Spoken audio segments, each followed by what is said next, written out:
आपण बघत आहात आवाज कसमादेचा।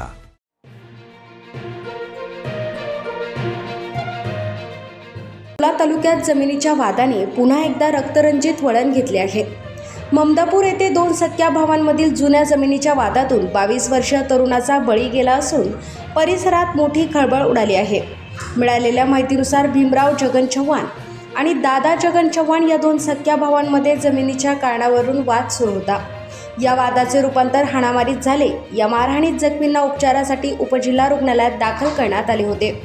मात्र रुग्णालय परिसरातच पुन्हा वाद उफाळून आला। यावेळी अर्जुन भीमराव चव्हाण वय 22 वर्ष याच्यावर लाकडी दांडक्याने जबर मारहाण करण्यात आली।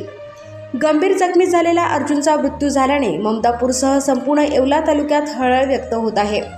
घटनेनंतर येवला तालुका पोलीस आणि स्थानिक गुन्हे शाखेने तातडीने तपासाची सूत्रे हाती घेतली।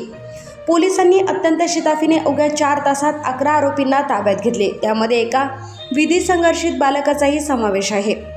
आरोपींना येवला न्यायालयात हजर करण्यात आले असता 8 आरोपींना 3 दिवसाची पोलीस कोठडी सुनावण्यात आली आहे, तर 2 आरोपींना न्यायालयीन कोठडी देण्यात आली। विधी संघर्षित बालकाला बालसुधार गृहात पाठविण्यात आले आहे। या प्रकरणाचा पुढील तपास येवला तालुका पोलीस करीत आहे। येवला तालुका पोलीस स्टेशन हद्दीतील ममदापूर या ठिकाणी दोन सख्या भावांमध्ये शेतीचा वाद होता। त्या वादावरून 27/6/2026 रोजी सायंकाळी 19 वाजताच्या सुमारास त्यांच्यामध्ये भांडण झालं।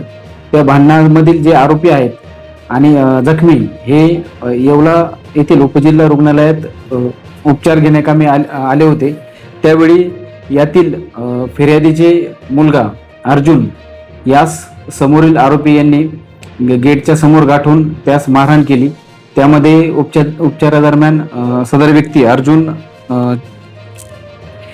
चव्हाण हा मयत झाला असून या प्रकरणात आम्ही गुन्हा दाखल केला आहे। गुन्हा दाखल करताच यातील 11 आरोपी यांना अटक करण्यात आली असून उर्वरित 5 आरोपींचा शोध घेत आहोत। संबंधित आरोपींना आज माननीय न्यायालयासमोर हजर केला असता 8 आरोपींना 3 दिवस पोलीस कस्टडी मिळाली असून 2 आरोपींना न्यायालयीन कस्टडी मिळाली आहे।